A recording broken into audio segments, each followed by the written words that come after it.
नमस्ते मंडळी. आज ना मी छोटासा मिनी ब्लॉग बनवलेला आहे, तो तुम्ही सर्वांनी पहा. आणि आज ना मी नवीन मातीचे हंडे आणलेले आहे, त्यातच आपण घेवड्याच्या शेंगेची भाजी मस्त अशी बनवणार आहोत. तर नवीन हंडे आणल्यामुळे मी ती स्वच्छ धुवून वगैरे घेतली, त्याला हळदी कुंकू लावून घेतले. कुठलीही वस्तू नवीन घेतली की हळदी कुंकू लावून नमस्कार करून मगच भाजी बनवायची, कारण अन्न ही आपण ज्याच्यात शिजवतो ते पूर्ण परब्रह्म आहे.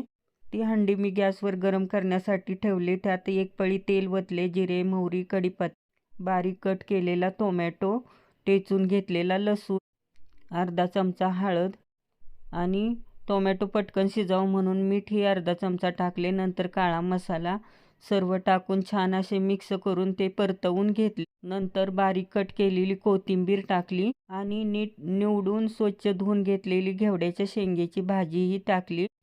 अर्धा वाटी शेंगदाण्याचा कूट टाकला. नंतर छान असे चमच्याच्या साहाय्याने मिक्स करून घेतले.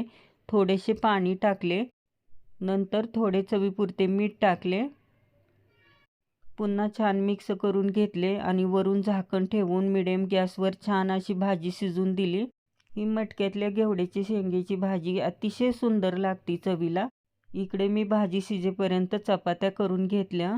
अनिकेतला डबा बनवून द्यायचा होता, त्यासाठी पटपट कामे उरकली.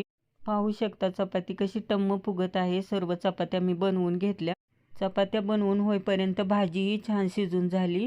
पाहू शकता वरून मी अशी कोथिंबीर टाकली आणि खूपच छान अशी भाजी दिसत होती, मातीच्या मटक्यात बनवलेली भाजी. वरून कोथिंबीर टाकल्यानंतर मी अनिकेतचा डबा भरून दिला. एका डब्यामध्ये भाजी, एका डब्यामध्ये चपाती.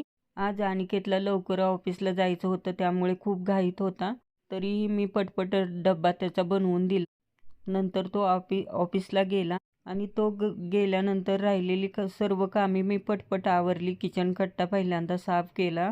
वरून कपडे, टेरेसवरून कपडे आणले वाळत घातलेले, त्याच्या घड्या करून पाहू शकता असे ठेवलेले आहे बेडवर मी.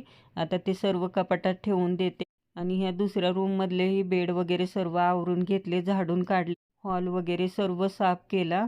आंघोळ वगैरे करून बाहेर सुंदर अशी रांगोळी काढली. नंतर देवपूजा वगैरे सर्व उरकून घेतले.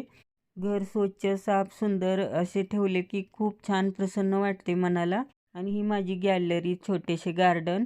पाहू शकता घेवड्याच्या शेंगेची भाजी किती सुंदर झाली आहे, अप्रतिम झाली होती. हो मंडळी, आणि माझ्या रेसिपी आवडत असतील तर कमेंट करून तुम्ही नक्की सांगत जावा. इतर यूट्यूबरला तुम्ही जसे सपोर्ट करता, त्यांनी काही टाकले तर तुम्ही त्यांना लाईक वगैरे कमेंट करता, तसे मलाही करत जावा. Bye bye.